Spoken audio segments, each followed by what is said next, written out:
In our neck of the woods, sports is tradition. Sports is passion. Sports is family. Sports is fun. Welcome to our house. This is Southeast Sports Plus Live with Simone Eli and Gerhard Mathangani. You know, I choose to believe we got a good football team, but you know, we can't play on our heels. Like, we're not going to be what we think we can be, what we want to be, if that's the case. And so, again, that falls on everyone. I don't just point the finger at the players. You know, gave the I know both sides of the ball. I mean, you kind of know what you're going to see, but going into the game, but you know, with new coordinators. But we gotta, you know, we talked in the locker room. There's no excuse about what happened. We step on the football field. They step on the football field. And we got to play ball. We've got to play ball. There you go. Alabama head coach Kalen DeBoer saying it is not just on the players. Welcome, everybody. Simone Eli, Gerhard Mathangani, joining you on the first Monday post-college football week one, Gerhard. And it's always easy to play armchair quarterback, but I don't think that anyone will tell you Alabama looked good on Saturday. Nobody can. I don't think you can make that argument by any means. Yeah. There were points of the game where you thought, okay, well, they can make a comeback from here. But it felt like it was always one step forward, two steps back for this football team. And there you heard from Kalen DeBoer in real time looking for answers, because he's like, hey, I know what I saw in practice for the last month and a half, and it just didn't translate to the field in game one. Yeah, which, I mean, I think if you're an Alabama fan, you're feeling good about that comment. You're not feeling good about what it is that you saw. And you do question, is this something that can actually get right? Is this something that he's saying after the fact because it looked so wrong? Guys, we've got a jam-packed 2 hours here on Southeast Sports Plus coming at you over the next little while. Take a look at some of the things we will be chatting about here. Alabama, like we mentioned, what the Tide going to do to bounce back, to talk before they get into the SEC. Arch Manning struggles in the opener against Texas. We'll find out what is going on there in Austin, how they're going to bounce back. Tennessee looking pretty good in their first game. And all eyes are going to be on the Tide as they prepare for Louisiana Monroe, of course. And we will get a chance to hear from our good friend Bryant Vincent, the head coach at ULM, here in just a little while. So here's some of the folks that we look forward to chatting with over the next couple of hours. Our guy Nick Kelly from AL.com. Of course, reporter holding it down there in Tuscaloosa. I know that Bama just wrapped up availability a little while ago. We'll get the breakdown on that here in just a minute. Roger Wallace, our guy, back with us on a Monday from KXAN in Austin, will join the show. Sam Rothman was in Atlanta for Tennessee's big debut, and we'll have the latest from that. And like I mentioned, Bryant Vincent also going to join us here in just a bit. So, Gerhard, as we work on getting Nick Kelly to join the program in just a minute, Patrick Walsh behind the scenes bringing in our guest here shortly, we know that there's a lot that needs to get corrected for the Alabama Crimson Tide as the team moves forward right now. I think one of the big things for Alabama this year was Kalen DeBoer did not name a starting quarterback until about midway through fall camp. Yep. Then they go into fall camp and they realize that, so he's the guy. They have all the pieces. They lose Jam Miller. So I know he was going to be a big part of what they were trying to do there in game one. The fact that they just couldn't execute the way that they thought, and maybe Simone, maybe Florida State's a little bit better than we thought. I think that is we cannot dismiss the fact that Florida State, a 2-win team a year ago, is a different Florida State now. No question. They went out and got different coordinators. They have a different quarterback. They have a different everything. And I think that you're starting to see the fruits of that labor. That's why people go and they do things early in the transfer portal. That's why they're going and making those moves in the way that they are. So we can't discredit what Gus Malzahn did. We can't sit here and say that this was all just Alabama looking poor. I just think Alabama looked poor, and we're not used to seeing that. Yeah, and I think the first drive of the game saw where Alabama, if they want to, hang their hat on anything positive, that first drive was really well executed. But they ran the football, and it just seemed like throughout the course of the game they abandoned the run. And credit Florida State's defense; they played really well down the stretch there. But I mean, just looking at the stats, I mean, Ty Simpson put the ball in the air 43 times, and so I know some of that was towards the end out of desperation, 23 or 43. Yes, I didn't even know those were the numbers. They threw the ball a lot, and of course they had to when they got down 2 scores towards the end. But but it just seemed to me like if you're going to hang your hat on anything, it's that first drive. But once again, it's execution, and Florida State probably turned some heads a little bit. Yeah. So our guy Patrick Walsh gives us the thumbs up that we have Nick Kelly joining us. Patrick, let's go ahead and tune in. Hi, look at you, Nick Kelly, live, joining us live from Malmore Complex, of course, there in T-Town. Nick, I know that Alabama just wrapped things up when it comes to media availability. What is your initial takeaway from that? Yeah, this is a group that knows they need to fix things and fix things fast, frankly. It's a defense that Kane Womack labeled in game 1 timid, hesitant, and on their heels. I mean, those are terms you do not want to be labeled anywhere close to as a defense. And the fact that Alabama's defensive coordinator used them himself is not a good place to be. But they seem committed to fixing things because they have to. I mean, they have no other choice at this point.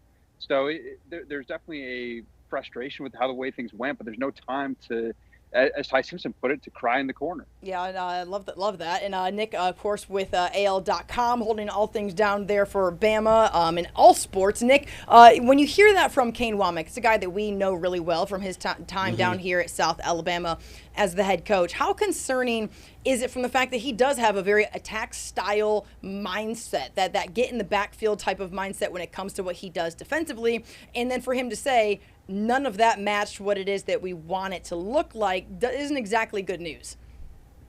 No, it's not. It's terribly concerning, frankly, because this is a defense that brought a lot of veterans back, a lot of guys who have played football before at this level. Yeah. And the fact that they looked as maybe unphysical as they were, I don't know if that's the exact right word, but they weren't physical is the way to put it. Sure. And the fact that effort was not great at times, I mean, that's terribly concerning. Yeah. I mean, there were plays where Alabama did not look very tough. I mean, there were moments where I remember Roydell Williams on 4th and 1 in Florida State's own territory ran through Deontay Lawson, a defensive captain, for the first down. There's also the play where Justin Jefferson got blown up in the open field and put on his butt at one point. So, I mean, there were just some ugly moments that Alabama was not the hammer. Alabama was the nail far too often. Yep. Flipping over to the offense, you gave a little bit of insight of what Ty Simpson said today. What's the overall vibe of what that unit is going to work on this week and trying to put together some pieces as they go forward because of Ryan Williams, because of what we saw with Jam Miller early on, some injuries there early? What's your take on what the offense was like on this Monday? Yeah, it's looking for consistency, frankly. That was the problem. I mean, the offense on that first drive was incredibly impressive. I mean, that's exactly what they want to be. Yep. They controlled the pace. They dominated, frankly, up front, and then it just stopped after that. And so how do they replicate that? Ty Simpson talked after the game about he maybe sensed a little bit of complacency there.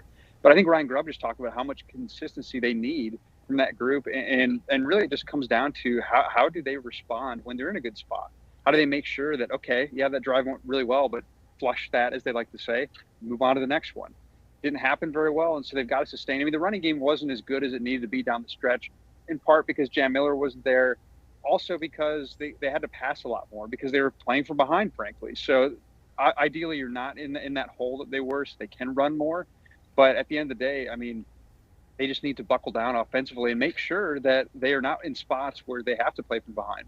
Nick, the three of us, yourself, Gerhard, me, we've covered Alabama for a combined 70 years, I think. And if there's one thing that we know about this fan base is that they're not patient and they're not used to losing. And those two things are not going to go well. What is the temperature of how that is going to play out in Tuscaloosa when it comes to people wanting to see success in the Kalen DeBoer era very quickly and not sit here and wait week and week wondering, hey, okay, is Alabama going to get a win? Is Alabama going to drop? And this start, you have to give Florida State credit. Don't want to take away from what Gus Malzahn and they did there in terms of Seminoles. However, as we know, no one's going to sit around and wait for things to get right too long.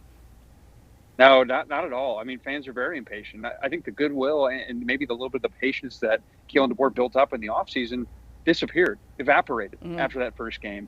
And fans, for all the offseason that they heard reasons to be optimistic, as I heard. I mean, you talk to people in the program, they felt really good about where things were at. And it seemed like Alabama was going to come out and be a really strong team. And then when we didn't see that, it was very concerning. It felt too much like last year. So, yeah, I mean, the patience level is about zero right now, I think, with a lot of fans. And that's obviously more significant in Tuscaloosa maybe than it would be most places. But I think most places be frustrated that after a whole offseason about hearing how it's going to be different, how it's going to be better, it just looked like the same thing on the road. Yeah, Nick, I know that we heard from Kalen DeBoer there in Tuscaloosa just a moment ago. We're going to listen in on part of his press conference in response to this Florida State loss. Communication, and then obviously the effort, and so even just urgency from and transitions from drill to drill. It's not going to be stressed. I can't even say it's going to be stressed anymore because we stress it every single day in every moment of practice, and so it's just got to translate to game days. And again, a lot of it is just like just go out there and enjoy it and have fun. You put the work in, and these guys are doing it. I always compare the off-season training in the weight room. That we're not building to be a track team and then just take our running to more running. We're taking our skill sets, our body, and how we're developing, and then also the urgency in this transitions from one station to another. We got to translate that to football. How you run on the field, how you run off the field, how you start, how you finish, the mindset that goes into all that. And so, I really believe like our guys do that at a high level. And so, we got to make sure we keep stressing those things that we've stressed, and make the corrections here going on into this week. Kalen DeBoer speaking just a little while ago there in Tuscaloosa about this Florida State loss and talking about effort. And Nick, when we talk about scheme and we talk about play on the field or guys missing a throw or dropping a catch, like that's one thing. But when you talk about effort, it's a whole nother can of worms. Now we're talking about culture. Now we're talking about what's happening behind the scenes, mentality, buy-in. Is there cause for concern? Because there's a lot of viral videos out there showing guys jogging while Florida State runs right by them and into the end zone. Yeah, there's huge cause for concern that the fact that in a season opener, things aren't always going to be crisp, but at least you can give good effort. It wasn't there. Yep. Now, glass half full, I'll pick up that glass for a second. You can fix effort. I mean, that is one thing you can control. Yeah. So that is maybe the one area that Alabama can easily fix is how much effort they put in. But, the fact that it wasn't good, that's a big reason to be concerned. Yeah, with Nick Saban, effort was obviously one of the big things. But the other one was discipline. And the fact that Alabama had 8 penalties in this game, did that at all come up in today's press conference, just about, hey, being able to stay disciplined and not commit penalties and take those 2 steps forward and take what I call 1 step forward, 2 steps back earlier in the show? Did that get addressed at all, or is it just kind of a one-off situation? Yeah, it did get addressed because it was a problem last year. Yep. Here's a crazy stat for you. Alabama has never been the less penalized team under Kalen DeBoer. Wow. His entire time. Now, It's only one season and one game of an example. It's a lot. And I believe the number, if I have it off the top of my head, 29 of the 29 last games that Kalen DeBoer has coached in, only 4 of those times has his team been the less penalized team. So that's not a place you want to be. Yeah. So this is a trend. And now there were times where they were tied. So that's not necessarily meaning Alabama always had more penalties, but they never have had less under Kalen DeBoer. So they have to fix it. They made it a point in the offseason. That's why it was very concerning that in the first game, it was still a problem. And so at this point, they can't live in the gray areas, what Kalen DeBoer likes to say. They can't have foolish penalties. But how they go from knowing that to actually putting it into place, it still hasn't clicked yet. Yeah, Nick, when you look ahead to this ULM game, what's the latest on injuries? As we know, Ryan Williams suffered a concussion. What else do we know about what things look like as far as guys who were out this past Saturday? Anyone back on Saturday that people can look to, and where are we standing with the Tide right now? Yeah, I don't know that you're going to see a guy who was out be back necessarily, other than Jaden Roberts was technically cleared to play, so he could have played. Kalen DeBoer said they chose not to play him, even though he was cleared of that concussion. So maybe he comes back. But at the same time, you have some guys who are banged up, Jamarian Latham. You also have, now I'm going on the list in my head, Isaiah Horton. It was a laundry list, guys, for that. Yeah, I'm trying to make sure I don't forget any. But Isaiah Horton actually got injured and came back in the game, and it sounds like he should be ready to go by the end of the week, that receiver there. And then, Jamarian Latham got hauled off recently, or at the end of the game, I should say, in Tallahassee. So he sounds day-to-day. But, Tim Keenan, Jam Miller, who missed the first game, they remain week to week, but it sounds like they could be back. Kalen DeBoer actually on the broadcast Katie George from ESPN said that Tim Keenan is expected back by the Wisconsin game. So we'll see if that happens. They could certainly use him.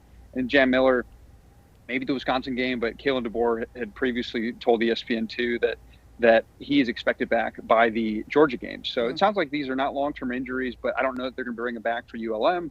So we'll see what happens there. And Ryan Williams, the latest on his concussion status? Yeah, he's still in the concussion protocol. I can't believe I forgot the most notable one. But he's still in the concussion protocol. Yeah. And he is, just essentially kind of day-to-day right now, and just see where that goes. Again, concussions are tricky because it's not just a clear, hey, you're healed or you can play on it kind of thing. So, if he's not back this week, I'd be surprised if he's not back by the following week. Most of Alabama's roster was not born when Alabama last lost a season opener. It's been 20-some years, and most of the kids that are on that team, I shouldn't say kids, but young men that are on the team aren't even as old as this was the last time that it happened, 23-some years. Nick, how does Alabama turn things around? And you want to say, like, well, it's ULM. Well, look no further than the first game under the Saban era, and that makes you want to cringe a little bit. And then, of course, we're going to talk to Brian Vincent here coming up a little bit later in the show, a guy who has a lot of Alabama ties to the high school football realm, to recruiting, UAB, you name it, South Alabama. I mean, there's just a lot of motivation there, and I'm not going to sit here and say anything, dramatic or crazy, but I also didn't think that Alabama was going to lose in Tallahassee. Yeah, I mean, it is a case of you can't take any game for granted. It doesn't matter how good or bad the opponent is, and that's what was so impressive about what Nick Saban did over his entire time here, was he made sure his guys were ready for the most part against lesser opponents. Of course, you mentioned that ULM game in year one, but I think after that, once he got his system in place and now he does things, they didn't lose the games that they were supposed to win. And they lost games, but not those games. And so I think that, how does Alabama get out of that funk? I don't know yet. And I don't know that people in the building necessarily know the answer yet, but they're trying to figure out a way to do it. And I think, it's a culture thing. And it is an effort thing. I mean, that's the good and the bad thing about the fact that effort wasn't good is that, it can be fixed. And that is a mindset thing. And where guys are at with that, I mean, they know themselves. It's a cliche to say, look in the mirror, but these guys really have to do that. So I think that the good thing is a lot of it's fixable. Kane Womack said that he believes it's all fixable, 100%. But the physicality stuff and some of those issues, I mean, that part's really concerning because I don't know if that's a turn on a switch and become way more physical all of a sudden. So we'll see how it progresses. No question. I think one of the good things about Kalen DeBoer is you get to hear from the offensive coordinators. It was kind of a one-voice thing under head coach Nick Saban, specifically to Ryan Grubb. This is his very first game. I think a lot of people are really, disappointed, I would think, in the game flow. You mentioned at the very top that first drive looked a lot like Bama. It did not look a lot like Bama after that. What did Ryan Grubb say? Anything that stands out to you as far as the way that they'll make some adjustments as they go on, not just to ULM, but throughout the rest of the regular season? Yeah, it's a good question. I mean, there wasn't a lot of specificity about that. I do think that a lot of what happened with the run game was somewhat dictated by game situations. But at the same time, I think Florida State adjusted and Alabama didn't handle that adjustment well. And so, they have to be able to get just more gains in the ground, and it wasn't there. And again, I think Jam Miller not being there does not help whatsoever because there was a lot of uncertainty around the running back spot other than him heading into camp, during camp. And I think we saw that play out. I mean, now one guy that did stand out to me is Kevin Riley, who he showed some good burst. And that was something that Ryan Grubb mentioned as well, that he saw that good burst too. So, we'll kind of see who maybe gets more reps from that group moving forward. And the guys who play well are probably going to get those opportunities now that there's more of a body of work in a game. Yeah, Nick Kelly, AL.com, Bama beat reporter, joining us live from Tuscaloosa as the Tide just wrapped up their Monday press conference following the Florida State loss. Nick, we really, really appreciate your time and input, sir. Looking forward to having you back on the show as the Tide hopefully corrects the ship as they move forward into Week 2 and beyond. Hey, thanks for having me, guys. We'll see. It's going to be interesting. Yep. Absolutely. It sure will. All right. Nick Kelly, AL.com. A lot of great insight, well articulated, and just a great reporter, but also very knowledgeable when it comes to being able to read these coaches, kind of what their mentality is right now and what's it going to look like going into Week 2. Yeah, and I think obviously having his background and knowing the way that Alabama wants to play, he understands it from both sides. He understands it from the athletic side, but also from the fan side as well, and just the way that those two all mix and match and not being too overreactive, but honestly just, giving an honest honest assessment of the moment. Nick did a great job of that. Yep, no question. All right, guys, we're just getting started here on Southeast Sports Plus. Simone Eli, Gerhard Mathangani, Patrick Walsh joining you. We got a lot more to come. We're going to talk about Texas's loss there in the shoe in Columbus. Also, LSU holding it down with one of the top 10 teams in the SEC, actually walking away with a Week 1 win against a non-SEC program. We'll have that and much more. Stay with us. Southeast Sports Plus returns after the break.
Welcome back in, everybody. Southeast Sports Plus. Simone, Gerhard, Patrick joining you as we continue to recap Week 1 of the college football season. I have burnt orange on, but it's not because Texas won. But it is to welcome in our guy, Roger Wallace from Austin, joining us from KXAN. Fresh off a plane back to Austin. Of course, you spent the weekend in Columbus, Roger. How you feeling? What's the thought process there in Austin right now? Yeah, obviously it's disappointment, but let's remember Ohio State was actually favored in this game against Texas. But certainly, and I think, guys, it's not so much Texas lost. Yeah, that's the first thing, but it's how they lost and what didn't happen. And you guys know what we're talking about. The offense really struggled. I was having to look it up getting ready in the fourth quarter. It had been 10 years since they've been shut out. That was 2015 at Iowa State, and that was a distinct possibility going into the fourth quarter that was going to happen. So, we'll hear from Sark, but he was in good spirits today, and yep. He's always going to sound that way because everybody takes their cue from the head coach. But now they've got 3 home games. They'll be flying under the radar. No one's going to pay attention to them unless something drastically bad happens. And then a week off before they go to Florida to open the SEC. Yeah, Roger Wallace joining us from Austin. Of course, as we know, like you mentioned, Texas falls in week 1, and really a kind of nail-biter to Ohio State. And, of course, the guy who got all of the headlines before this game, Roger, got all of the headlines after the game as well, and that's Arch Manning. And you said several times on this show, not necessarily temper your expectations, but hey, this is a guy who has unbelievably limited experience in real life game time situations. What were your biggest takeaways when it comes to the play of Arch Manning and what this looks like moving forward? I guess that he kind of looked like you might expect a young quarterback making his first road start. Oh, by the way, on the road at Ohio State after they unfurl their national championship banner, which they beat Texas along the way to earn that national championship. Yeah. A new defensive coordinator in Matt Patricia. And I was joking on the air on the radio side that the defensive coordinator was scheming up Arch's uncles back in the NFL back in the day. That's a good point. He was scheming up Peyton and Eli, let alone Arch. Yeah, so that's a good point. There were a lot of things that were going to be tough for Manning. And, I go back to the first throw of the game. Sark dialed up a little rollout, and he had a wide open DeAndre Moore, and he was short on it and, didn't really get comfortable till the second half. And then you had all those issues in the red zone where you go for it on 4th down in less than a yard, don't get it. You go for it on 4th down in the red zone, don't get it. So you had 2 drives of 70 and 76 with no points to show for it as well. Yeah, speaking of Texas, what I thought, and when they come back home and they go break down the tape, what I thought was the best part of the entire day was the defense. I mean, gave up less than 205 yards total to that really, really strong Ohio State offense who was breaking in a new quarterback themselves. Talk a little bit about the defense and just the way that they were able to perform and execute and give their offense a chance late in the game to be able to tie it, send it to overtime, and just play really well throughout the game. Yeah, in the first half, Ohio State had 5 drives, or the second half rather, 5 drives of consequence, and they had 29 yards in 4 of them and a touchdown drive in 1 of them. So defense did their part. The problem with the defense in Sark's mind is didn't get a takeaway. They were number 2 in the country last year in takeaways, didn't get a sack. That was partially the way they schemed up Ohio State's young quarterback, Julian Sain. A lot of quick reads, obviously. They made the one big throw over the top, and Carnell Tate made a spectacular catch, actually bobbled it and grabbed it off his thigh pad to score their second touchdown. But, it's one thing for the defense to do what it did, but they didn't give the offense a short field thanks to a turnover. And, they did great in the punting game. They have a new transfer punter from Utah, pinned Ohio State deep a couple of times. But just, that old saying, complimentary football, and the offense didn't get short fields, and the defense couldn't get that takeaway, kind of make that play that maybe they could have actually given them a better chance to win because of a defensive play. Roger, you mentioned the 4th down situations. Of course, they're when you're in the red zone, goal lines, that you can't get a yard to get in, and again, this is what every team, when you're practicing goal line defense, hopes to do. And on the other end, every team practicing goal line offense hopes to get in the end zone. So it's not like that's not the goal of both sides, is to make a stop or to score a touchdown. So let's just get that out of the way, because there's 2 teams ranked in the top 3. The goal, it's not like everyone needs to, hit the panic button because Texas couldn't punch it in from the 1. However, is there any sort of thought process where, okay, should there have been a different call? Was it too aggressive? Is that something that, it's so easy to replay that when you're not Steve Sarkisian, not getting paid what you have to get paid, to coach that game. And then that's on Monday and we're just sitting here as the talking heads. But do you wonder, is that something that they reevaluate in terms of the aggression and what they do inside of the red? Yes. They don't like that because of what you said. They make the calls, they make the money, but when they get back in the office, they're second guessing themselves. Certainly, just like we are. The Arch The fourth down inside the 1, I think he slipped a little bit, but I'm not sure if they had a push anyway that was going to allow him in. The fourth down with the in the second half, the touchdown pass attempt in the end zone, that's a tough play. I mean, that's, all or nothing. 4th and 1 and you run it, you might get a second effort, might get a push. Something like that corner route to Livingstone, it touched his fingers, but probably wasn't a realistic chance to make a catch. But yeah.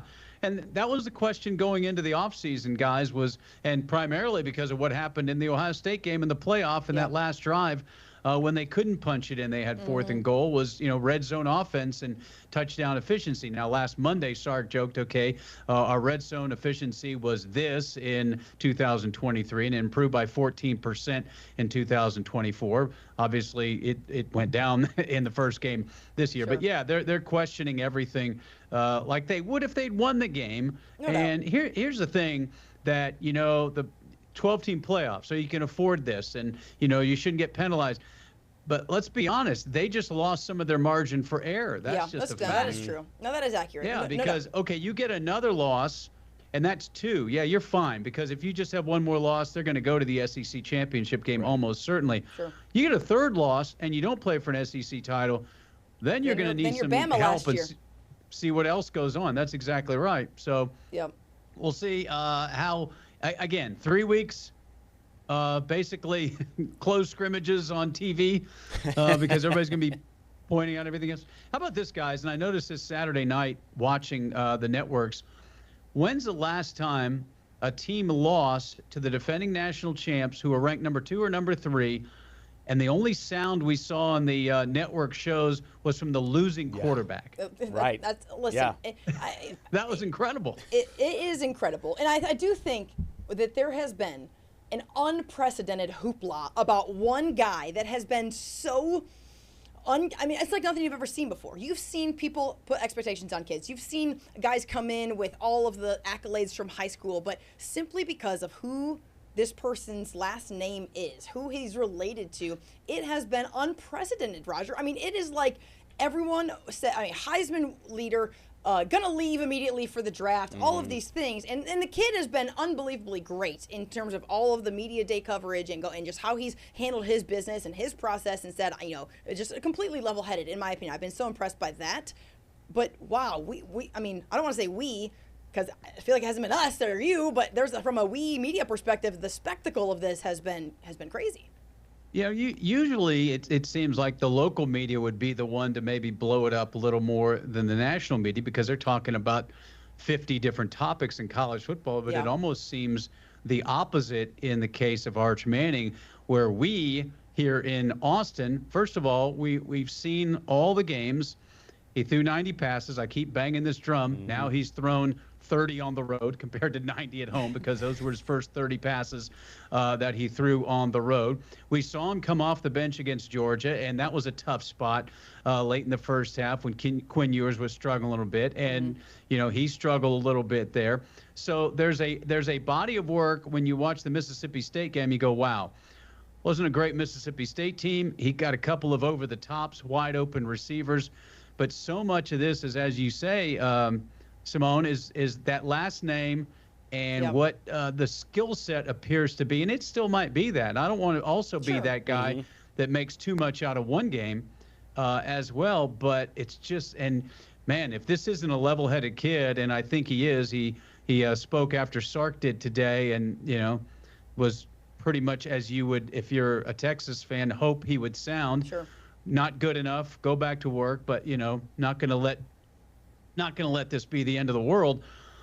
So it's going to be fascinating going forward because of he'll fix a lot of things in the next 3 games because they're just going to be the better team. Yep. And then you go to the swamp. Yeah, no question. That SEC schedule, it comes on you pretty quick. I know you mentioned just a minute ago that we heard from Sark. Let's take a listen to what he had to say on the Monday following the loss to Ohio State. It's learning from the game. I think one thing that happened a little bit to Arch is the game can mount on you a little bit and you feel like, oh man, we're not scoring, or I missed a read, or I missed a throw. When in reality, you look at the scoreboard, it's still 0-0. and then the game can mount and you feel like you got to make a play, but you look at the scoreboard, it's 7-0, right? This game was a very tight game. I don't think he needed to press, and I think he'll learn that as we go. Especially, he's fortunate right now. He's got a great defense on the other side of the ball. We're really good on special teams, and he doesn't have to force some of those issues. But I think also he looked at the game and thought there were some easy things in that game where he can let the easy things be easy, and he doesn't have to press on that. So all in all, I think he started to play football in the second half the way he's capable of playing. So interesting stuff there on Arch Manning. You mentioned the schedule. Do you think it's like a blessing in disguise? Let's call it 70 plays. Let's say the offense has 70 plays over the next 3 games. That's 210 snaps of basically, as you mentioned it, you said, a close practices. Do you think it's actually a blessing in disguise to be able to get Arch just some confidence underneath his belt in some games that people will just kind of watch passively? No doubt, and you know what the narrative will be? Well, look at who they were playing. So again, I kind of go back to really Florida's the next one. Now, this game's on national TV Saturday. Let's not, it's not on stream only. It's on ABC. So obviously it's going to have some eyeballs, and the Arch factor is going to be part of that. But I think Texas will be able to, they ran for 166 yards on a pretty good Ohio State defense. So I imagine they're going to be able to run the ball pretty successfully as well. But I think Sark wants to get Arch right. And the fact that he said he pulled him right away at halftime and talked to him first. And that's one thing about Sark. He's pretty transparent. I think a lot of coaches maybe wouldn't peel back the curtain and let us know. Obviously, there was some concerns right there that he shared with us today with Arch. And so now we'll see. And he's going to have great practices. And I'm always, it's always a little bit funny to hear about the great practices because we all know, and Sark knows, he wants to see him go out there and do it again and again and again. But, it'll be interesting to see what happens. And he'll be dissected for one mistake. He could throw a couple of picks against San Jose State. That's not out of the question. And then, then it's going to be even worse because they're doing it against San Jose State and not Ohio State. So there's always something to talk about. Roger, if anyone did Texas a favor, it was Alabama because Texas was in the headlines losing to Ohio State for like 40 seconds because then it was Alabama's absolutely embarrassing loss that has really led about every SEC show that I listen to, including the one that we're on right now. The panic button is beyond pushed here in the state of Alabama. I mean, it's actually being like punched by fans, the panic button. What is the temperature like for Texas fans? Is there a healthier approach to where this is? Which hopefully the answer to that is yes, because things here are not going healthy not with going fans, Simone. Healthy with SEC fans. Those things do not exist. That's a relative term. Reasonable. You say Alabama. I also I agree with that, especially in the Southeast. But Clemson. Because you look at the 3 top 10 matchups, you had 3 and only 1 home team lost. And, oh, by the way, that was the home team with the senior quarterback who, oh, by the way, is from Austin, Texas. So, if Cade Klubnik went out and lit up LSU, we'd hear it more here in Austin about that. Arch actually had, and I sound like an apologist, but the QB rating, which, you have to have a PhD to figure out, but it was higher on Saturday than Cade Klubnik. Klubnik, no touchdowns, 1 pick. Arch, 1 touchdown, 1 pick. So I think that was, if you're concerned about that, the bigger picture is all Texas fans care about is Texas and, maybe A&M losing. But the bigger thing is where do they go from here? And Sark said all the right things today. This is chapter 1 of what he hopes is a long book this season. I love but that. It no doubt to start off the season, because that's all we have to base it on, it raised some red flags. Yeah. You're so well versed on college football, so I kind of want to ask about the other side for a second. I know you focus on Texas, but for Ohio State, this is the second time now meeting Texas in the semifinal last year, and then this game this year, won a national championship last year. Where do you think Ohio State goes from here? Obviously, Ryan Day wanted to just take away this whole thought that we're defending a national championship because this is his own team. What do you make of where Ohio State is right now and the way that they can measure up against the rest of the Big Ten as they chase another championship? Well, I think it's going to be a lot on their young quarterback, and they really did a nice job of protecting him, and he did a nice job of protecting the football. That's the other thing. he wasn't lights out, but he didn't make any mistakes. And that could have been the difference in this game. And then when you've got a Jeremiah Smith, and I don't know how closely you guys watched the game, but there was maybe the biggest play of the game that wasn't a touchdown was a third down throw, just an incredible throw under pressure. I think Colin Simmons was in his face in the end zone, and it was a comeback route on the sideline. Brandon Ennis or Tate made the catch for first down and kept the drive alive. So he made some plays. They kept him from harm's way. I think the running game with all new running backs was okay. It wasn't great, but again, it was against Texas's rush defense. They won't face that all season long. So I don't know what'll happen tomorrow when the polls come out. Figure there'll be 1 or 2, depending on, I think the AP's got Penn State at 2, so good chance they'll move up to number 1. But, and then I go back to Matt Patricia and that defense and the way he schemed up Arch Manning, and my guess is he'll scheme up a lot of quarterbacks. Yep.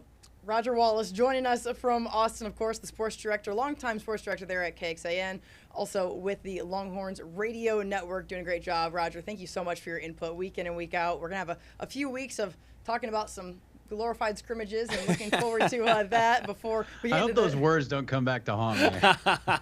You know what? If they do, it's to make for better television here on Southeast Sports Plus. I know you're recording everything. Oh, yeah, we'll play it back, no question. Roger Wallace, appreciate your time, sir. Have a great Monday, and we will chat with you next week.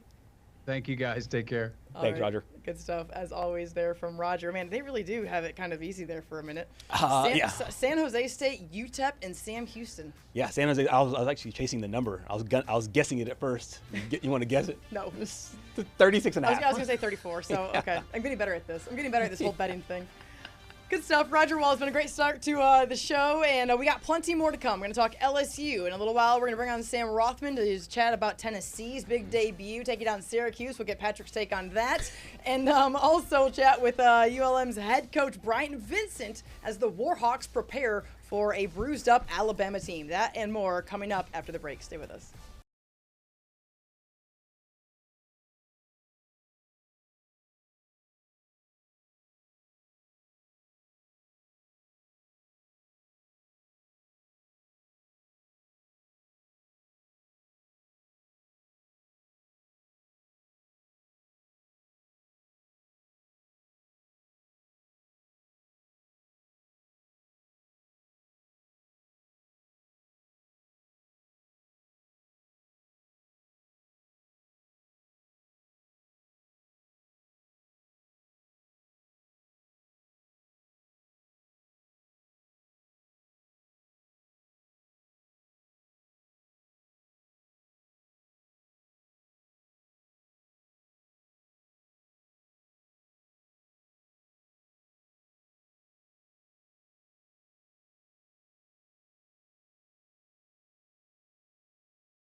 It's a Monday. Southeast Sports Plus, Simone Eli, Patrick Walsh, Garrett Maidagani joining you as we recap week 1 of the college football season. SEC teams kicking off, and nobody in conference play. Everybody out of conference, some up against P4s and some up against the G7s or whatever it is that they call it nowadays. Let's take a look at the scoreboard, Patrick. We've already talked about Alabama and Texas falling in their openers. Here's a look at LSU getting it done in the top 10 matchup. The Bayou Bengals go to the second Death Valley, the backup, the Death Valley Junior, to beat the Clemson Tigers. Dabo Swinney did not fall down the hill, I should note. And Tennessee gets a big win over Syracuse. That game was played in Atlanta, 45-26, the final score over the Orange. Yeah, Georgia, no problem with Marshall, 45-7. Marshall's that late touchdown barely covered the spread there. Gunnar Stockton, last we saw him, was in the playoff last year, 4 touchdowns to start off this season, a huge game there. And the Florida Gators, what I said earlier, Florida would have no problem with Long Island. With Long Island. At least 3 times this past week. No disrespect to the Sharks, but 55-0. Gators get the win in the Swamp. Yeah, the Gators getting it done against the Sharks. Love that. All right, guys, let's keep things rolling here as Oklahoma gets a win over Illinois State. The Sooners entered the year a preseason top 20 ranked team. Maybe a little surprising to some, but there they get it done at home, 35-3.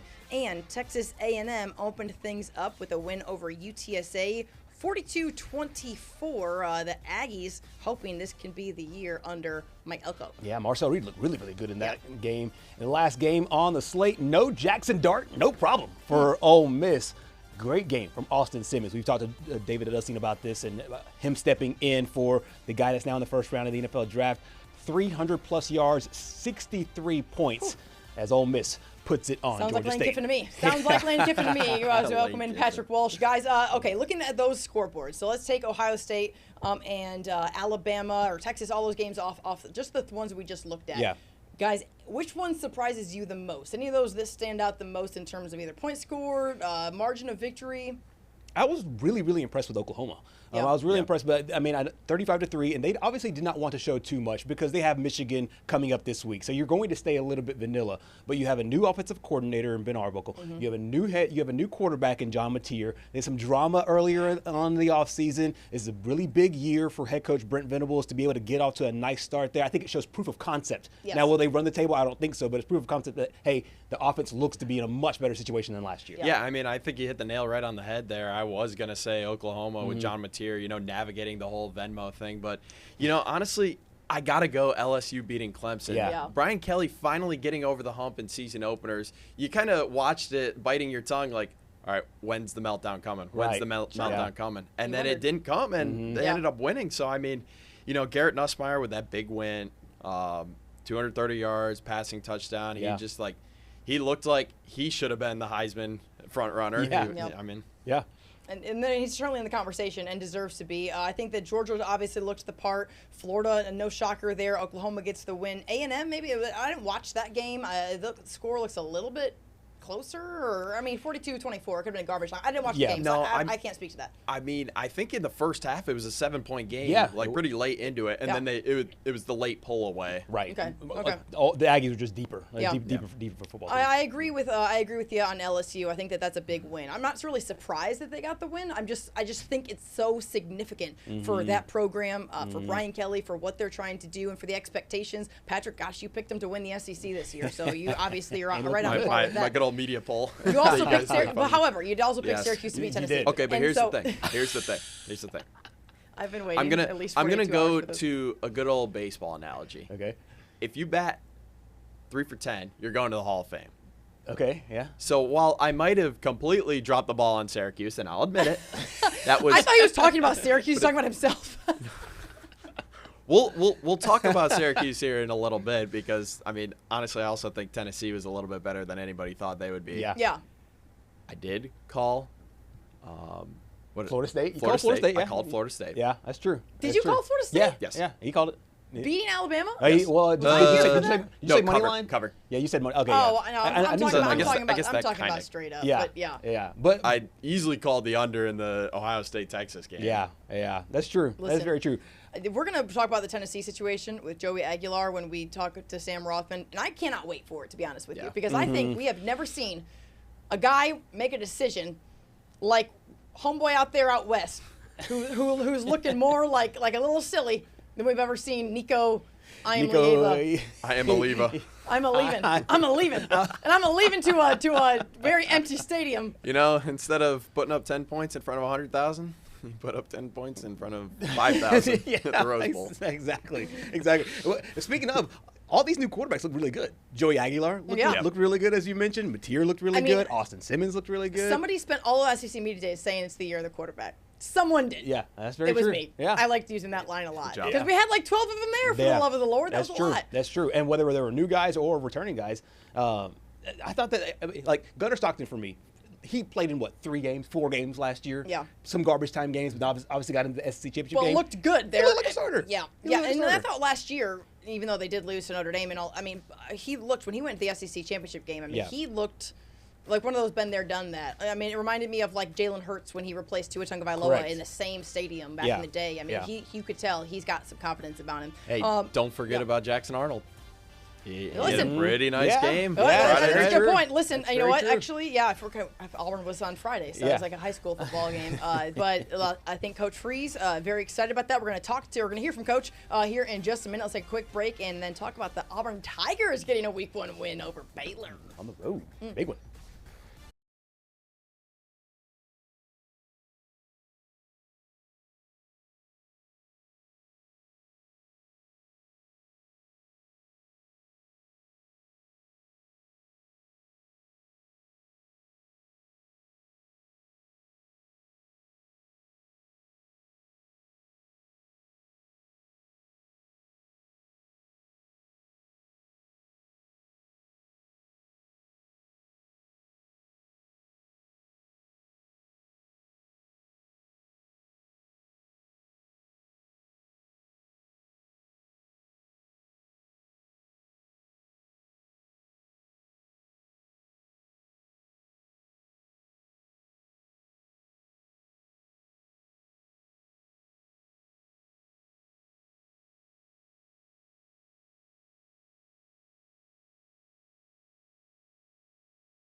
Totally depends what's needed to win.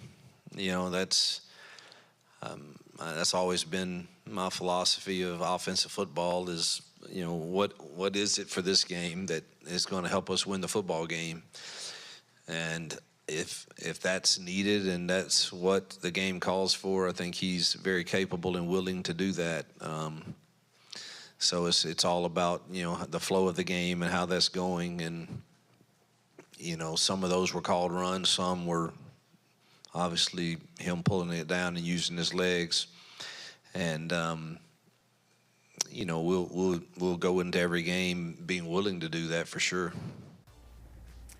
The Auburn Tigers record a Week 1 win on a Friday night in Waco, Texas, as Auburn beats Baylor 38-24 to kick things off this year. And what a significant win for not only Auburn, but also for Hugh Freeze. Yeah, monster one for Hugh Freeze going into his third year. A very pivotal season because he obviously has not had a winning season in the last 2 years, and they did not look good last year when they started 5 games at home. They started 2 and 3. So to go on the road in game 1 with a new quarterback, you heard him talk about Jackson Arnold. It has to be really, really, really fun for Auburn. I have one beef, though. Because they played on a Friday night, and we're all busy on Friday nights, I had to rewatch that game on a Sunday, and I hated it. I know. And in fact, I only saw like where you click the thing that says, like, show me the key plays. Yeah. And a lot of those key plays did include Jackson Arnold running the ball. And that's what Coach Freese was asked about, is will that be integrated into the offense more moving forward? And I think that he gave the proper answer, which is if the game plan calls for that. Right. However, a lot of it is Jackson Arnold making a read, and he did what was necessary to win. My only concern is, can your body withstand that amount of just hits, and the amount of decision making is one thing, but can you withstand the physicality of this league throughout the entirety of a year? Yeah, history has told us the answer is no. You can't do that. You can't sustain that. Not in the SEC. I mean, Cam Newton, one of the biggest quarterbacks ever, you can make an argument that his career was shortened because he was a running quarterback, and you just run into a lot of these guys. Big Ben a lot in the same way. But Jackson Arnold, good start. Rushed for 137. He rushed for more yards than he passed for. Rushed for 137, threw for 108. Yep. So we'll see if it makes a difference. But Auburn, obviously, the run game overall, they could be very, very proud of that going into next week. But I think one thing that we should take away as Auburn fans is that you can say, okay, Hugh Freeze was concerned about what things were going to look like, and he hoped Jackson Arnold would be able to break loose like he wasn't able to do in the practice settings, because, of course, this is practice. You don't want him to get injured. Right. He went and did that. And so if Hugh Freeze be able to identify that and then be able to see that come to fruition, I think all positive news for the Auburn Tigers. Meanwhile, we're going to take a quick break, and we will join you for hour 2 as we talk Tennessee's big win over Syracuse. That's in just a few minutes. Stay with us. Southeast Sports Plus will be right back.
Outbound transmission?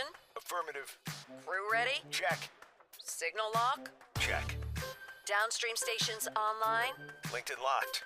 Let's light this candle. Flame on. In 3, 2, roll show open. In our neck of the woods, sports is tradition. Sports is passion. Sports is family. Sports is fun. Welcome to our house. This is Southeast Sports Plus Live with Simone Eli and Gerhard Mathangani. Hour 2 on this Monday, recapping week 1 of the college football season. And like our open says, sports is fun. It's even more fun with Sam Rothman joining us from Knoxville. Sam, I know that you were there in Atlanta for Tennessee's big win. I know we got Sam there. She is. There's our girl. What's up, Sam? How are you, sis? How are things going there?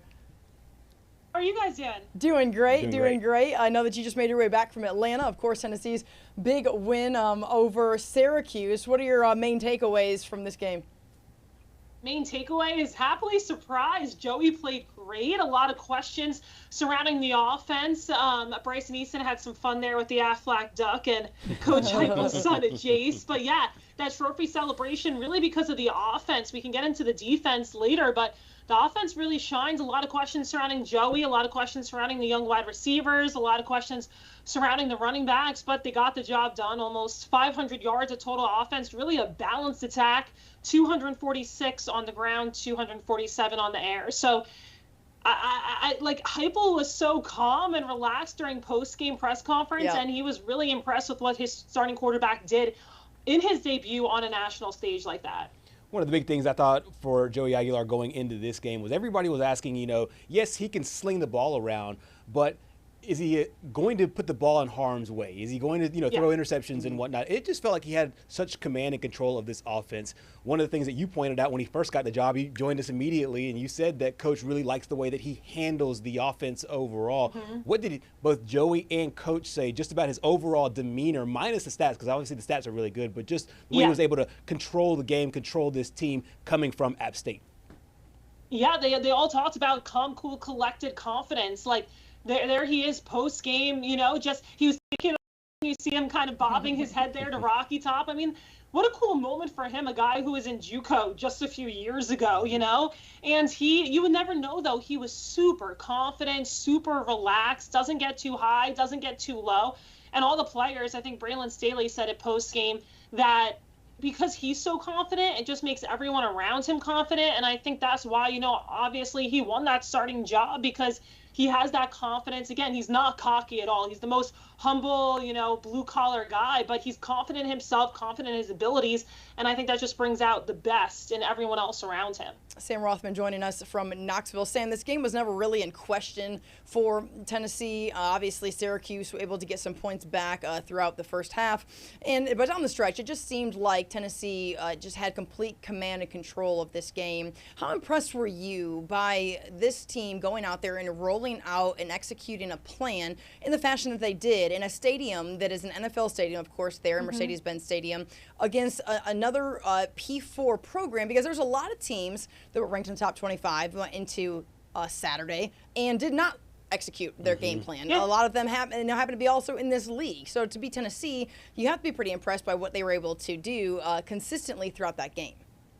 Yes, I mean, Syracuse is a good team. Like you said, they're a Power 4 team. They had a great year last year. Yeah, they lost a lot of pieces, but their starting quarterback is a former Notre Dame guy. Like, he's a talented quarterback. They have talented pieces. So what they did was really impressive. And what I was impressed with, a lot of people impressed, was with how they responded to adversity. So Joey, one of the few mistakes he made, he had a big fumble in the first half. The next play, the defense, a scoop and score. So, offense makes this mistake, defense says, I've got your back. Another, Syracuse started to claw at that lead a little bit in the second half. Tennessee dealt with a lot of defensive injuries at that point. But even when Syracuse would get on the board or get in the end zone, Tennessee answered right back, didn't take their foot off the gas pedal, even though they were up big and maybe didn't need to score there. They just kept building that insurance. So that was really a positive thing to see for sure. Yeah, no doubt. Sam, we talked a little bit last week about Syracuse's defense, last year not being good. this year. It doesn't look like they've gotten any better. But really, I want to focus on Joey because I feel like people didn't really expect him to play this well. Could we see the potential for him to win the Heisman this year? Oh my gosh! Takes are really hot takes are really saying that already. You see what happens when people put Heisman favorites, and you see what happens. Yeah, I wouldn't say that right now. We'll see how he plays against Georgia. 2 weeks is the big test, but for it being his starting debut, I mean, I looked over at our fellow reporters in the market of photographers, and I was like, "Are you guys watching this?" Like he just the tempo is back. I've been here the past 2 years. I didn't see that the last time they played with that kind of tempo was 3 years ago with Hendon Hooker, Joe Milton, Nico. It wasn't that same fast-paced offense, and right from the get-go, it seems like Joey's a great fit in Heupel's offense. And yeah, I was thoroughly surprised. Like obviously we saw him in practice a little bit. We had heard that he really has this confidence this way about him, but actually seeing that there was no nerves, no first game jitters, and he went out there and was just go, go, go. Like, yeah, I mean, there's a lot to like from that performance from Joey. Yeah, and Josh Heupel likes it. We heard from him a little bit earlier today. Let's take a listen in on Coach talking about his quarterback. He's smart. His ability to retain information one day to the next. When we were first doing installs with him, our entire quarterback staff did an elite job of helping him grow really quickly. And then, once you get to training camp, his ability to recall and, really not make the same mistake twice, understand the why behind things, led you to believe that, he was going to be able to execute at a really high level. I thought, in game one, new offense, 3 months on task, he did an elite job of controlling and understanding what was going on around him. All right, so there's here Josh Heupel, very excited and encouraged by what is Joey Aguilar was able to bring to week one. Sam, that was your second time in Atlanta. You were just there, at least in the last couple of weeks, because of course you were there for SEC Media Days. You sent us some great behind the scenes photos of you and your news reporter friend there, Kayla Pratt. Tell us about Kayla. Tell us about your experience there at Mercedes-Benz Stadium. Yeah, we had a great time. It was 100% orange. I would say 90% Tennessee fans, 10% Syracuse fans.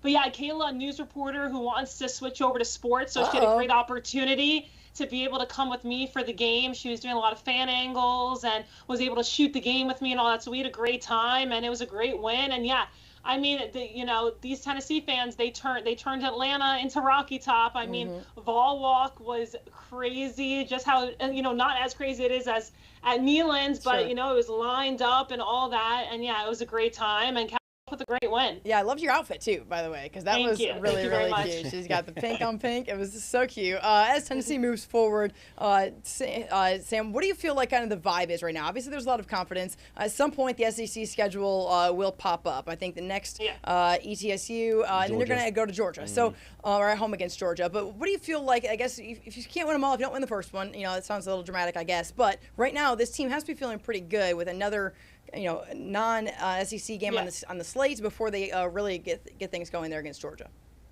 Yeah, I think it's funny because we talked about going into the season, we felt so good about Tennessee's defense, not so sure about the offense. Now we feel great about the offense, and there are some questions with the defense. I don't think we need to worry just yet. There were a couple of injuries.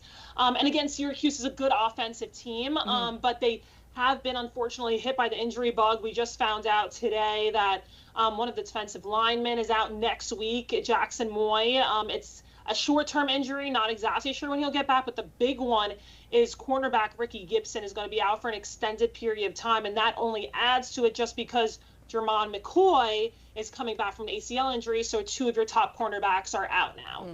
The good thing is that Colton Hood, who stepped in for McCoy, was just named co-SEC Defensive Player of the Week. So he had that big scoop and score. He played really well. A true freshman, Ty Redmond, came out and played well. But obviously, Tennessee's defense was so dominant last year. And not that giving up, I mean, they had 5 sacks, but 26 points kind of.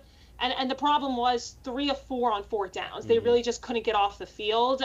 So I think there's a little bit not worrisome, maybe apprehension about this Tennessee defense. Now, they should do a lot better against ETSU. And if they don't, maybe we come back on here next week and say, okay, are we worried about are we worried about Tennessee's defense? But yeah, I think the overall feeling is really good, especially for Vol fans. They watched, Tennessee win, they watched Alabama lose, and then they watched Nico struggle hugely at UCLA. So they had a really good Saturday.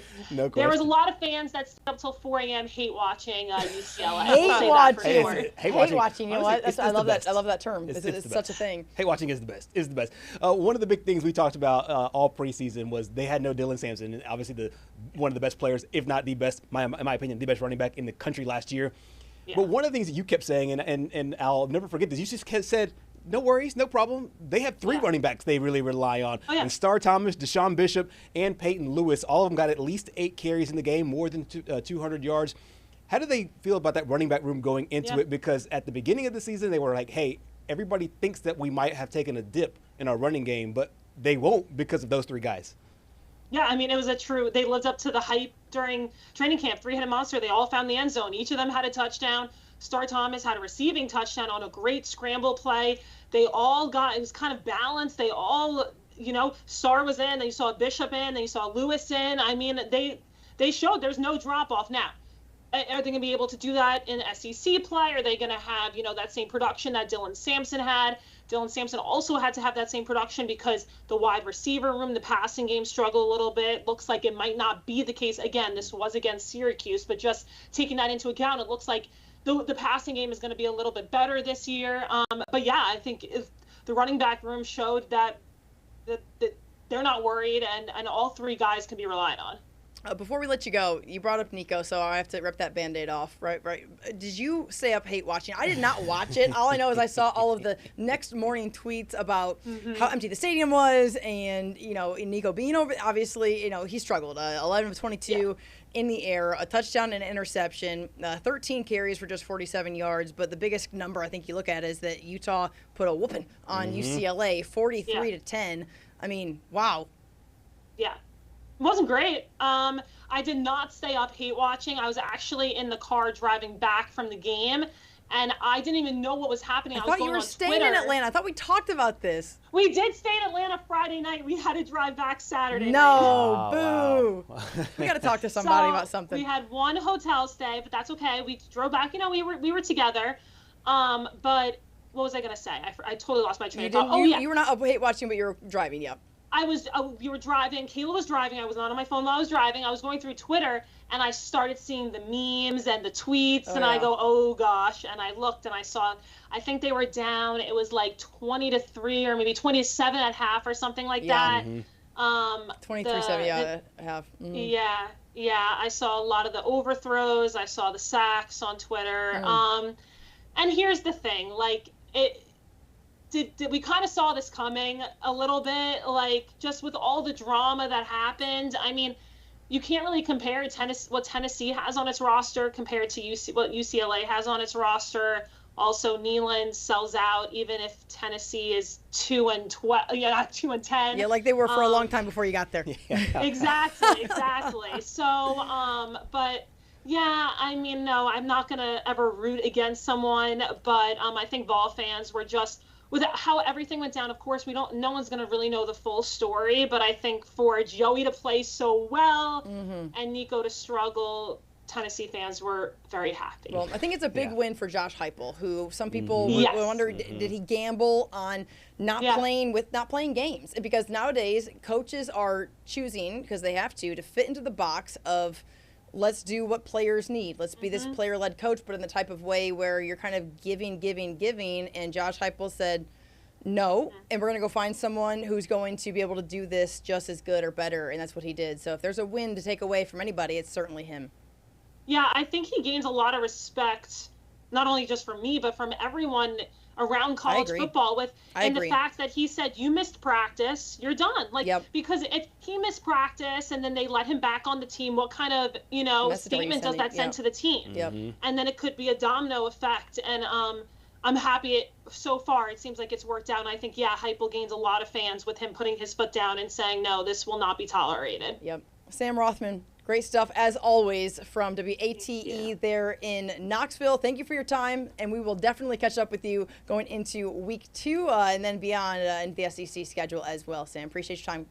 Sounds good. Thanks for having me on, guys. All right. Good stuff there, Sam. Always holding it down for us in a Rocky Top, and a lot of excitement right now as Nico is out west, and it is now the year of Joey Aguilar. Deservedly so. Joey Aguilar won this job in camp and kind of a quarterback switch, and people want to call it karma and everything else. And I just think there's a lot of people who are now, as Sam said, really respectful of what Josh Heupel did. But keep in mind, Josh Heupel's a former quarterback himself. He understands that position. And while, yes, time has changed since the last time that he took a snap, what you have to do, what you have to be for your team has not changed. Amen to that. And he found the guy in Joey Aguilar, and he got it done. Amen to that. I'm just shocked. Like, I truly am shocked. I know I talked all last week about Syracuse, but I just don't even think anybody saw this coming from Joey Aguilar, even though it is Josh Heupel and being a former quarterback and, being able to run an offense like that. Yep. I don't think anyone expected him to, come out. I know he had that, 73-yard bomb in, the second or the third quarter. Right. And then I was like, oh, boy. Tennessee's got their guy. Yeah. And I think it speaks to just the ability to navigate kind of uncharted territory. Just a crazy time, not only in college football, but for Aguilar to go in there. And again, this is one game, but it was in the same stadium that houses the SEC championship game. It was against another Power 4 team. I mean, it wasn't like you went and did this against just nobody. I mean, And Syracuse last year had a really good end of the season. This is a confident football team. One game away from the ACC championship. That's right. That's right. Yeah. Yep. So if you're Josh Heupel and if you're Tennessee fans, you're feeling a heck of a lot better than they do in Tuscaloosa. That's for sure. There's nothing else. That's true. But also, we buried the lead there. Most people are actually. we buried the lead there because while Fran Brown, while Josh Heupel is feeling good, winners don't get washed. Yeah, Fran Brown right now, there's no telling what he smells like. I would not want to be his wife if the guy has not taken a shower yet. Guys, we've got a lot more to come here on Southeast Sports Plus, including we're going to chat with head coach over there at Louisiana Monroe, Bryant Vincent, as the Warhawks prepare for Alabama. Up next, we're going to talk about the new era of the Miami Hurricanes football program, getting a big dub of Notre Dame late last night. The Irish. We'll talk about that after the break. Stay with us.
Southeast Sports Plus continues on. Simone Gerhard-Patrick joining you. If you're up late last night, not managing a 3-year-old, which I was doing for most of the first half of this game between Miami and Notre Dame, I did get to see parts of it, pretty much the end of it, where I felt like the Irish were kind of going to make it.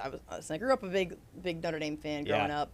So my heart is always kind of there a little bit. Carson Beck kind of annoys the heck out of me, to be honest. So I wouldn't have minded the Irish coming in and getting it done against Miami, full disclosure. However, didn't happen. Miami gets the win under the new Carson Beck regime there as quarterback, G. Yeah, it's been 8 years since Miami beat a top 10 team. That team was Notre Dame, and they did it again. Good God Almighty, I didn't even know that. On Saturday, yeah. So Carson Beck, there you see his numbers, 20 completions, 2 touchdowns, the most important number, 0 interceptions. Going into last night, more than 200 yards at quarterback rating, nearly 85. He obviously came from Georgia last year. He was the Heisman Trophy favorite a year ago at Georgia. And things have obviously shifted. Now he's at Miami. And one of the things about Mario Cristobal, former Nick Saban assistant, was could he win those close games? Well, he was, like I said, 0-8 against ranked teams. Yeah. Got a big one there at home, and they have to be feeling really good against the team that went to the national championship game just a year ago in Notre Dame. Yep. Yeah, and I mean, there were a lot of questions around Carson Beck after he had Tommy John in the offseason. You don't really hear quarterbacks get Tommy John. It's more of a baseball thing. Yeah. But, you know, just seeing Mario Cristobal's offense and what he did for Cam Ward last year, and I think that was definitely a factor in Carson Beck's decision. But, you know, there were times where I thought last night that Miami was going to let the game slip away from them. I know it seemed, you know, cameras nowadays, they do a really good job of, like, making it seem like it's not raining. Right. But every once in a while, you could see like the raindrops fall, and it looked like it was pouring in Miami. But, you know, Carson Beck, he did a really nice job. First game at Miami, leads that game-winning field goal drive.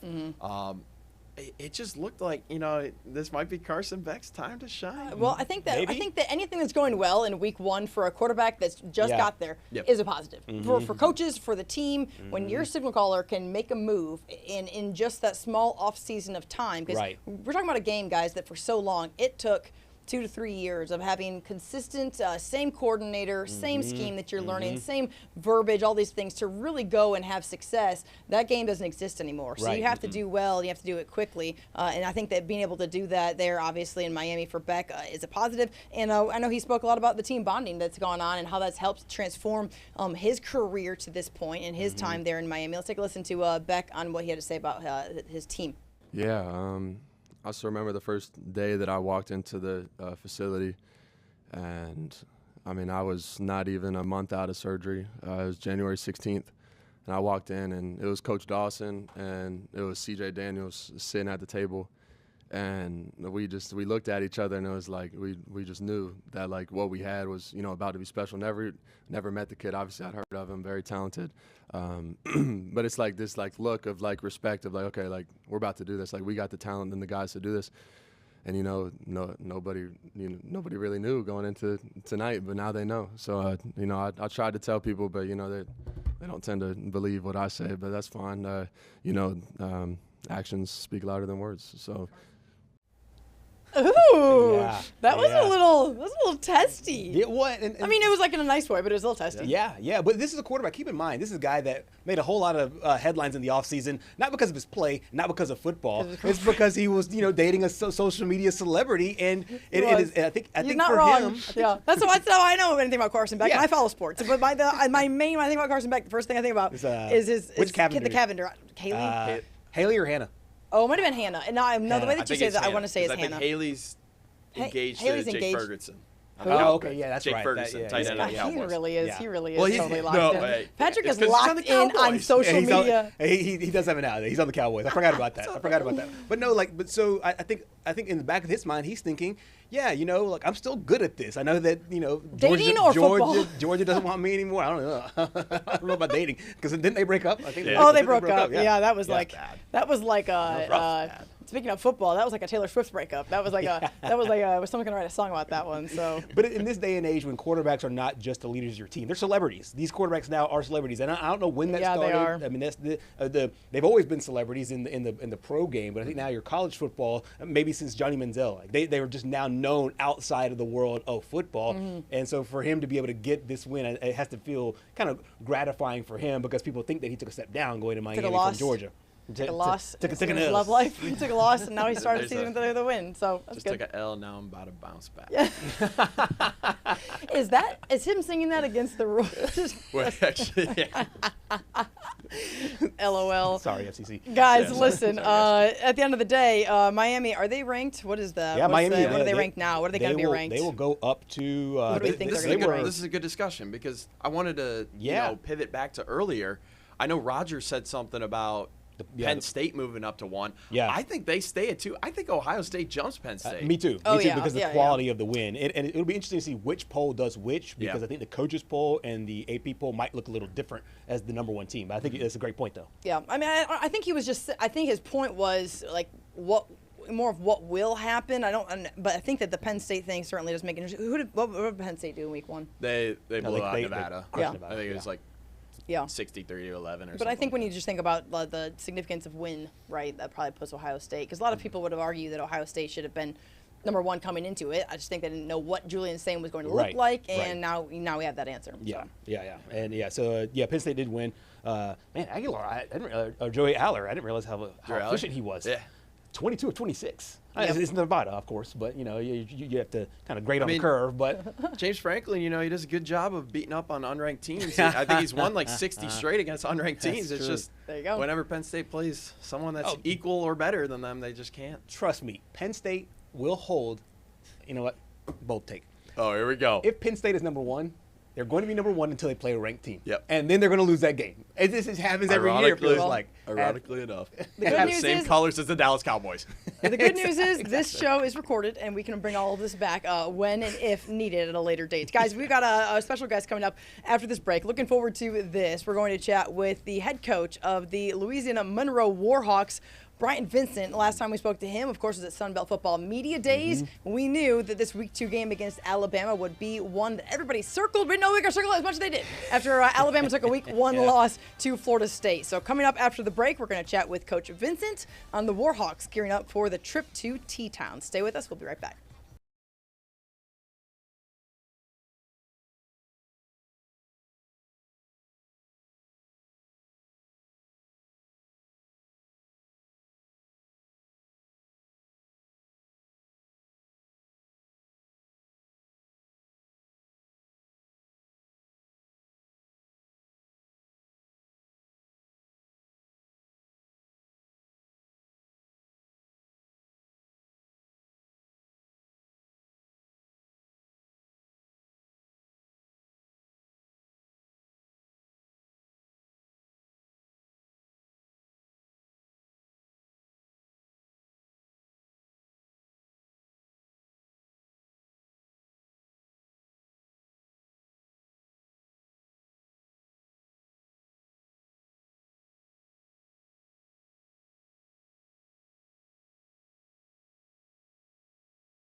Welcome back in, everybody. Southeast Sports Plus, Simone Eli, Gerhard Mathangani joining you as we roll right along in our second hour. As we know, all eyes in the SEC right now on the Alabama Crimson Tide after a Week 1 loss to Florida State in Tallahassee. Now, Alabama will go home for their home opener and welcome in Louisiana Monroe. And we're excited to welcome in the head coach of the Warhawks, none other than our good friend Bryant Vincent, joining us. Welcome to Southeast Sports Plus, sir. How you feeling on this Monday?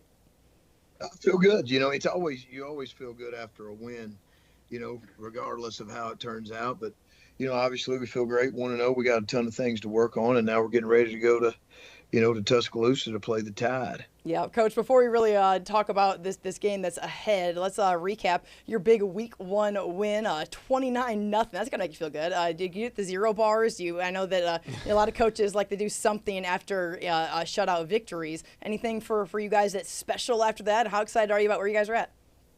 Well, obviously it's a big win. That's the first shutout at home in 15 years. Wow. So that's kind of a big deal. And anytime you get a shutout, it's a big deal, especially in today's college football. But we always give them a good meal after walkthrough on Monday nights. So depending on how well they do, depends on how good that meal is. So they'll get a good meal tonight and really just get focused on, the preparations and get ready for this next. What's on the menu? You can't give us a tease like that. You got to tell us what we're having. We like steaks. When we win, and especially something like a shutout, then it's going to be steaks. All right. Well, they're not telling what you get if this happens next week. But, next week, man, you guys got to have several steaks. Coach, you were able to run the ball so well this past week. I think over 300 yards as a team. Braylon McReynolds over 100 yards. Just talk about being able to establish the run the way you did and how that can carry over throughout the rest of the season.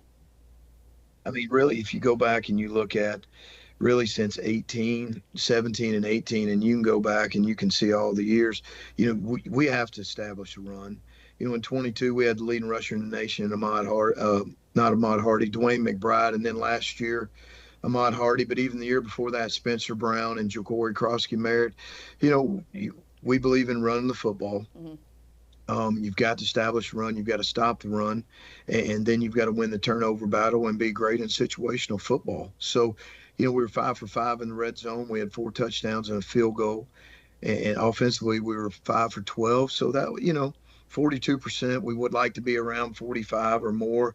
Defensively, I think we gave up 2 first downs. So played really good defensively. Obviously, we're facing a different type of opponent, this Saturday night in Tuscaloosa. And it's, you got one of the top 5 teams in the country and one of, the most probably historical programs in the country, and to go in there and be able to play a program and a team like Alabama, University of Alabama, spending 27 years in Alabama is a big deal. It'll be my first time, obviously being in there, coaching against the Tide. So it's, we've got our hands full, but it's an opportunity that we're looking forward to. Yeah, Coach, I wanted to talk about the game, but I'm glad this is a good segue into what I really wanted to ask, which is for you personally. If you just look at your resume, you look at what you've done throughout your career. Of course, last season, your first one there at ULM, a lot of success in what this program, in terms of building and where you want them to be.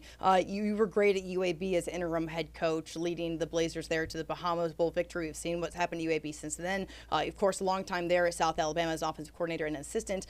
Long-time high school coach here in Alabama. For you personally, to go to Bryant-Denny Stadium to play the Alabama Crimson Tide. And there's going to be a lot of eyes on this game. There already would be, just naturally, because of the fan base and what this conference means, what the Crimson Tide means to the fans. But for you personally, how good does this feel? How excited are you? Do you have like a little bit of a, I don't know, are there nerves with this a little bit? There's no nerves. I'll be honest with you. I'm excited. I think our kids we know what we're up against. We're going to be tough. We're going to be disciplined. We're going to play hard. We're never going to let up. We're never going to get down. But if you go back and you just look for it full circle and coming into the state of Alabama, I guess at 23 years old, my first job at Charles Henderson, I went to West Alabama, but you go from, a position coach, at a high school coach that you really didn't know anybody. You moved from the state of Kentucky, and then you work up to a coordinator, for 8 years, and then you become a high school head coach in the state of Alabama. And you've always, just like a lot of high school coaches, you wanted that chance and you wanted that opportunity. And there's so many great high school coaches in the state of Alabama. I mean, it's amazing of the quality of coaches in that state at the high school level. And just to get the opportunity to be a coordinator, much less, a coordinator, and then go to UAB and be the interim and really turn that program into a group of 5 powerhouse, top 5 with Bill Clark. And but now to be able to come full circle and lead a team into Bryant Denny it's kind of one of those moments where if you just put your head down and you persevere and you're really passionate and you really aren't willing to give up and you got a lot of grit about yourself, then it just proves that things can be done and mountains can be climbed. Obviously, this is a big mountain this Saturday on top of it, but it's about the journey and it's about how we got here. And now what are we going to do once we're here?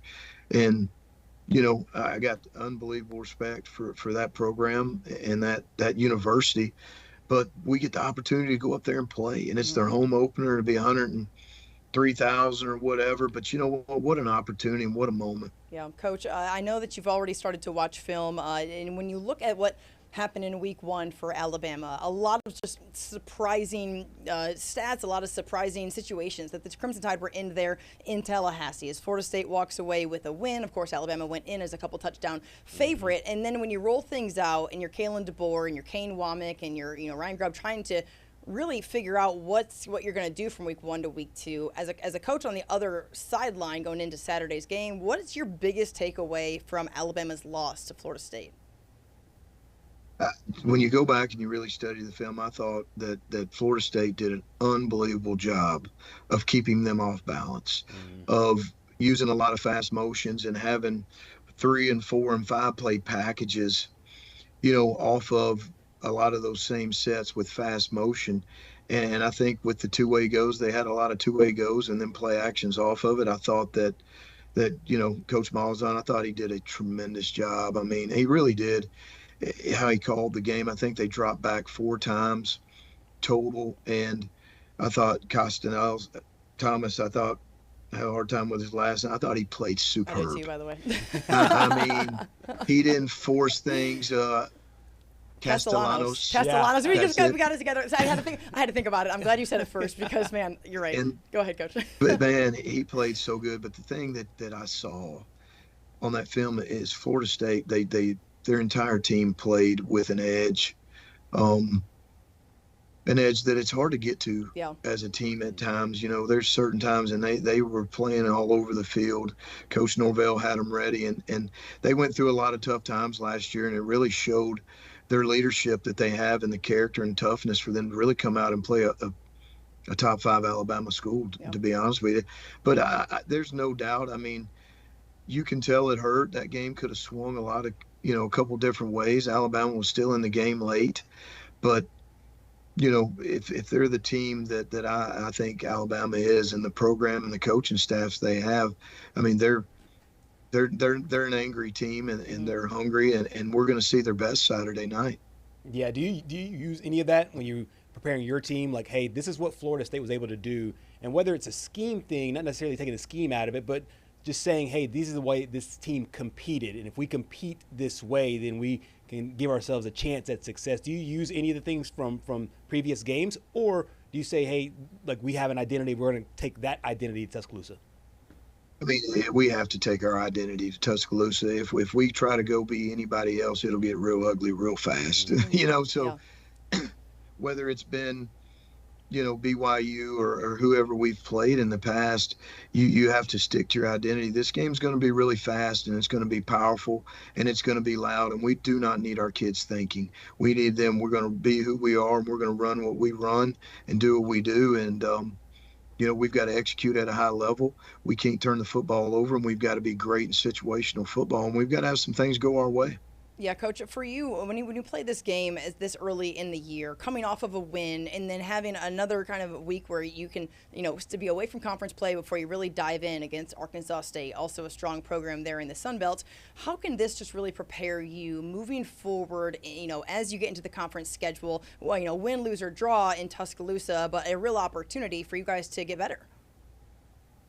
Great for us, to go and kids dream of going in this environment and playing in Bryant-Denny Stadium. I mean, they really do. Our kids, this is going to be a great moment for us. We need this. We went to Texas last year. We'd beat Jackson State and we'd beaten UAB, and we went to Texas in that environment, and it helped us. We went on to Troy the next week and were able to beat Troy, one of the first conference road wins here in a long time. And then we were able to come home and beat a good James Madison team. So I felt like that Texas game really helped us. Sometimes you got to be, you got to be burned and you got to be hardened for what's ahead of you and persevere and have that grit. And I think the speed and the power of this game with, we've got 7 away games this year. So I don't think you're going to find one that's much tougher than Bryant-Denny on a Saturday night after a loss to Florida State. But this is going to be good for us. Our kids and our team will grow from this, and I think it's going to be a positive impact on us. Absolutely. Coach, I know most of your players were infants when this happened back in 2007, but there's any part of you that wants to use some of that game just to show, hey, this is what is possible when we go play our best, and then also maybe doing it for the old guys, doing it for the guys that were on that field that day, and for former Warhawks and the players, and just having that motivation of, hey, anything is possible when we do put our best foot forward. We've definitely heard about that game since I got here the first day, Coach. And that's one of the most historical moments in this program's history.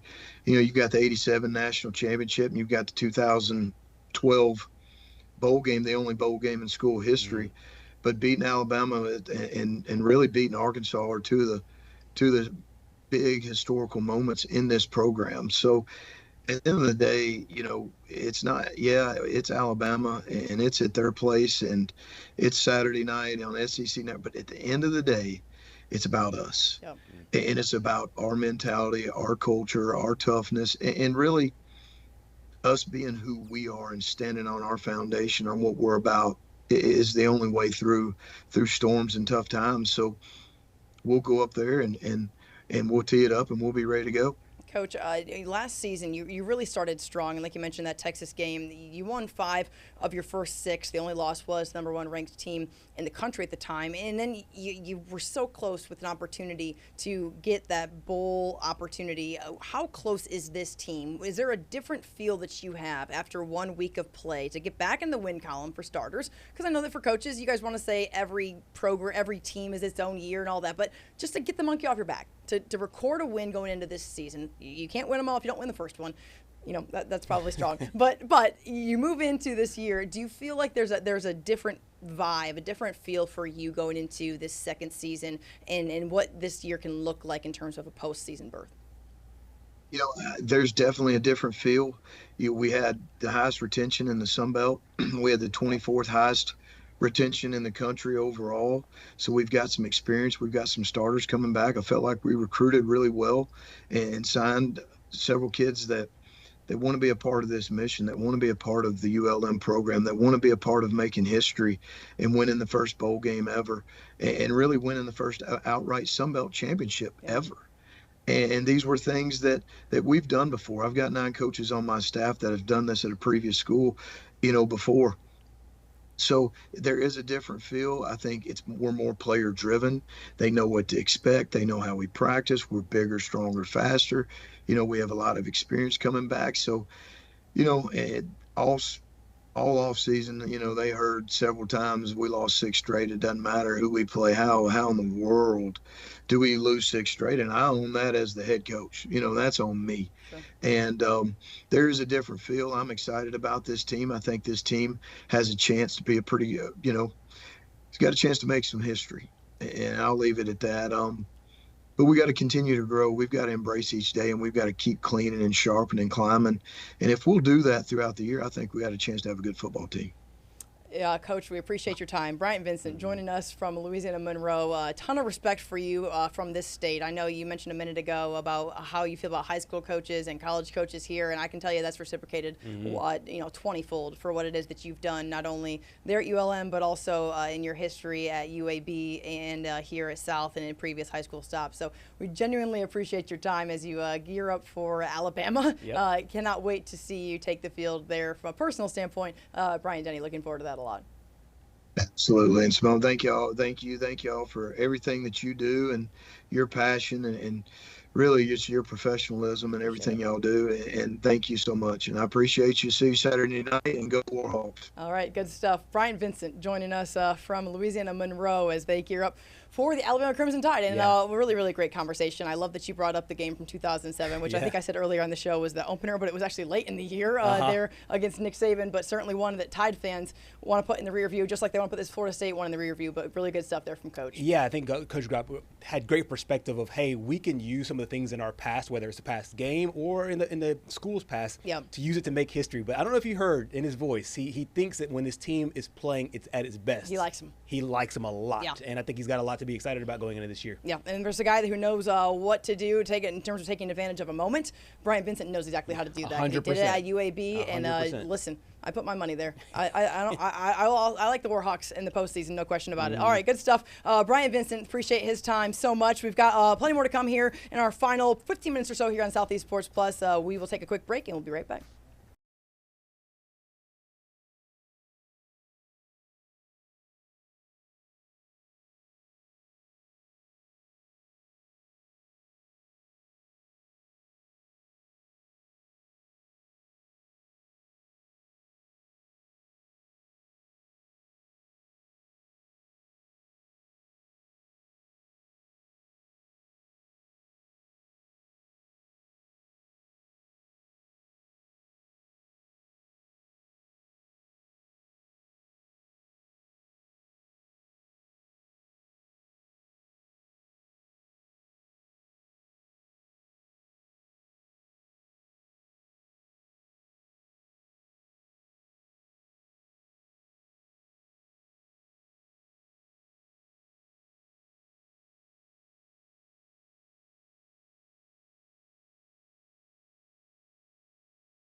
Well, Saturday marked one last college game day for one of the greatest broadcasters to ever walk the earth. Yep. Lee Corso, He made his final game day picks. We talked last week about his record, but he went 6-0. It was only fitting that he went 6-0 on his last game day. Yeah, and every school. This is the part that I thought. Every school, his former schools, all won. Yep. And you saw if you hung around right after game day, didn't flip it over to the other network for the Texas-Ohio State game. It felt like every stadium, in some way, some form, all honored Lee Corso. Yeah. You saw it at the Southern Mississippi State game. You saw it at the Penn State game and several others. And so the fact that he starts and ends with Ohio State as far as the headgear goes. I know, that was crazy. He was right. Yeah, and then he was right. He picked it. And then the Florida State one was that was unprecedented. That was awesome. And his school. That was awesome. And he was the only one across the board. Even Nick Saban picked, which I didn't realize Nick Saban picked the Alabama.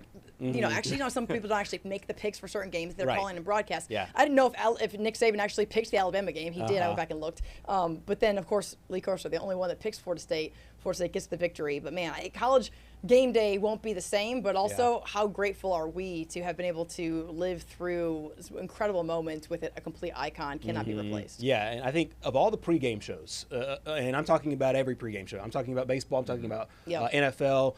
College game day is the standard. Yes, it is. It is the standard, and he made it that way.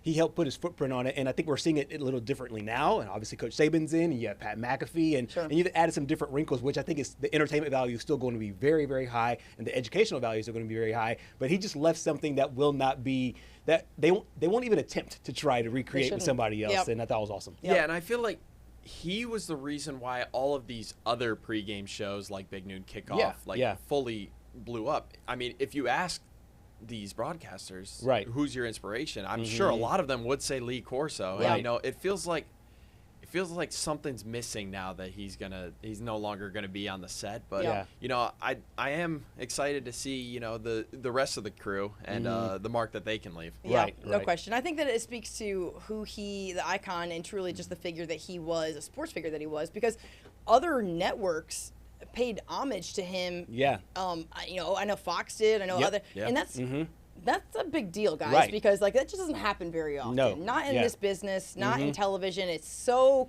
cutthroat and competitive. Yeah. There's so many, just there's a lot of drama behind the scenes, and for people to say this is news for everybody. Yeah.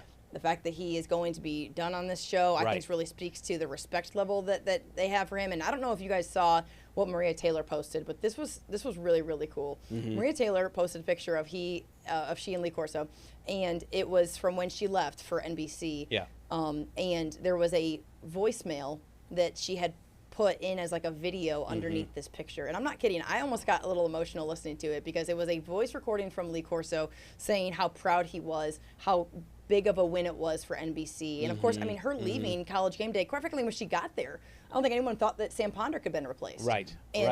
Maria Taylor was incredible. Yeah. She was incredible. Still is, yeah. And now she goes to NBC. She's killing it. She's a new mom, which for me is amazing. Yeah. But to listen to Lee Corso and the love that he poured into that phone call and that message, it was really, really special. Yeah, it was special, and it helps when it's situations like that, when it's up and coming people who are trying to make it in the business, and then you have a voice that tells you that.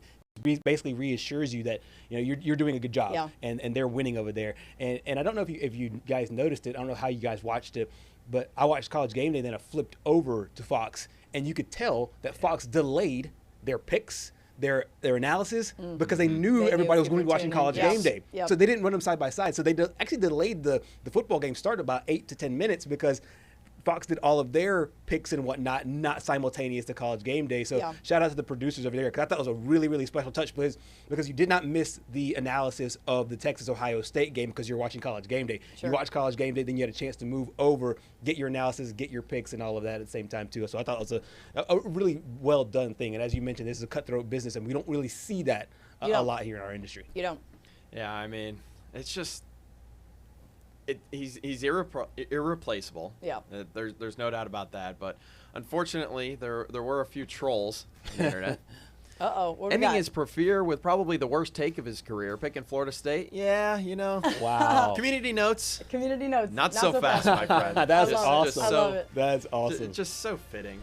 So fitting. And you know I love, Patrick, is that obviously you were raised right, because you're young. And there are a lot of people who are young who don't appreciate what Lee Corso was, because the only time they've really watched I guess the show maybe was like in the last few your age, in the last few years. Yeah. And Lee Corso hasn't been the same Lee Corso in the last few years that he had been for decades and decades and for so long. And so, I think you just didn't really know maybe or appreciate the value that he really contributed to the show. And even in his role that started to change a little bit, man, it's been special. Lee Corso, he was my childhood every Saturday. Yep. There's just no doubt about it. I love that. No question. I love that.